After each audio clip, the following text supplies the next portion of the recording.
Will the UK rejoin the EU? Well, probably not. I kind of did that thing where, you make like a title of a story and it's deliberately inflammatory and the answer is like, no, but sort of, right? Turns out, bros, that importing infinity migrants, crimping your energy supply and raising taxes to the moon has not been producing economic growth. Millions of economists at the moment are being paid millions and millions of dollars to figure out this incredible mystery, and it is a mystery. Don't worry, there will be a big data analysis coming out in like a year or so to figure out the fundamental question of why high taxes, crimping your power supply, shooting energy prices through the roof, and raising taxes sky high does not induce economic growth. Who would have fucking thunk it? Yes, it turns out that the UK GDP fell by 0.1% in October 2024 compared to September, but it's grown 0.1% in the last 3 months when compared to the previous 3 months. Wow! Now, this is such a small change, right, that you could easily cover it by fudging the numbers. The truth of the matter is that the UK economy is basically flatlined or declining, and they're just basically sort of trying to cover it up at the moment, right? Now, this has led to some questions about what is going to happen with Brexit. Starmer, of course, being the good little communist fuckbag that he is all like, "Oh, mate, the EU, we gotta rejoin the EU. So then we'll have an excuse to do all the stuff that we want to do. And when anyone complains, you can be like, oh, well, we don't want to control social media, bros, right? It's just the EU sort of demands it, bros. There's nothing we can do, really. And the EU has basically said, if you want to rejoin the single market or some fucking like shit, you're going to have free movement again. Yay, more migrants. The one thing that we don't have enough of. There's going to have to be more fishing. And apparently the EU believes it is now the right opportunity to press its case for concessions from Britain. Yes, they smell blood in the water, bros. And, a socialist government is always going to make it easier. More migrants, more, education, all this kind of other stuff. I'm sure the EU would love to get rid of some of their migrants by saying, hey, why don't you go and study in the UK, right? Oh, my God, we've already got so many goddamn migrants here. It's insane. The bloc's 27 member states have shown strong support for free movement for students. Yeah, I bet they have. They're like, how the hell are we going to get rid of all these people? I know, why don't we pay them all to go to the UK? Oh, God. So, again, the UK isn't going to rejoin the EU per se. We'll just, have to obey their laws without having any input into what those laws are. The best of all possible worlds, right? Awesome. Fishing rights, animal health. So, all their sustainability crap we'll have to do. I don't know, the official arrangements for managing illegal migration. And what does that mean? What, France will, stop like 2,000 people coming over to the channel and, 100,000 will come like on student visas. Awesome. Oh, I can't wait, bros. And also, there's been a big push for local council reform for reasons, right? Not gerrymandering at all. It turns out that so a bunch of these local elections are going to be cancelled and won't be happening until 2026, 2027.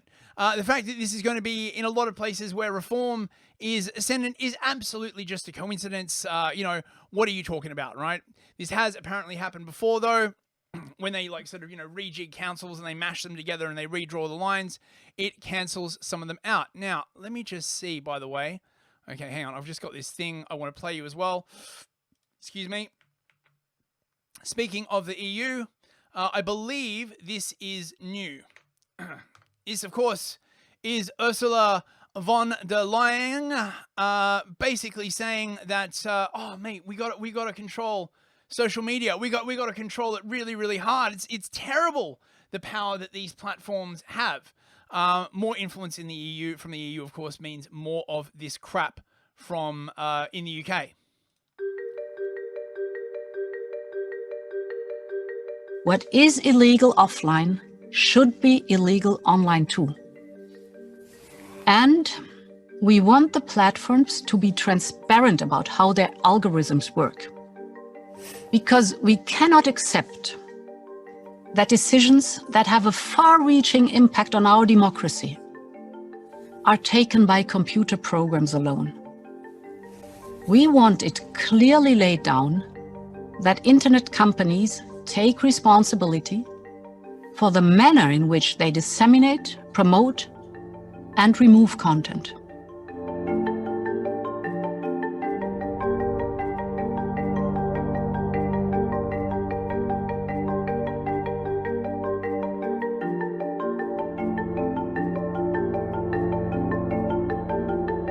We need to contain this immense power of the big digital companies, because we want the values we cherish in the offline world also to be respected online.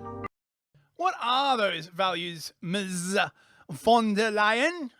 Would these be the values of limited rights, control of speech, hate speech laws, the restriction of democratic input to those to whom your politics align, like that kind of stuff? Any of that kind of like stuff?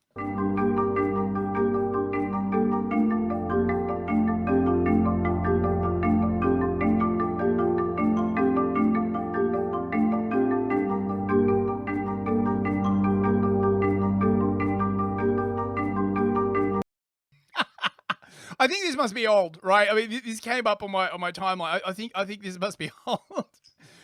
Allegedly spurred on by fake news and conspiracy theories, bros, and definitely not a whole shitload of FBI confidential human sources in the crowd. No. Misinformation was the problem, bros. The storming of the Capitol came as a shock to me.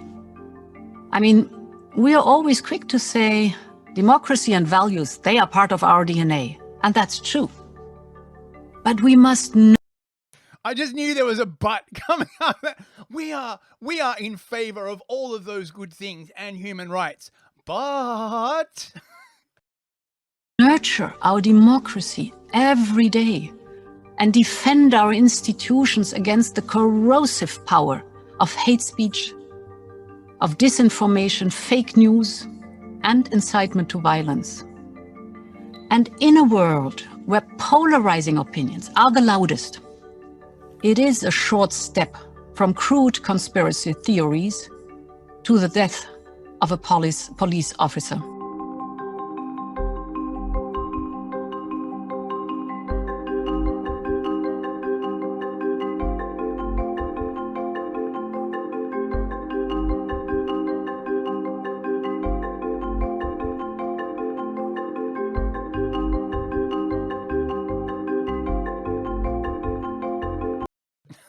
Do you think we should regulate social media? They're not asking you.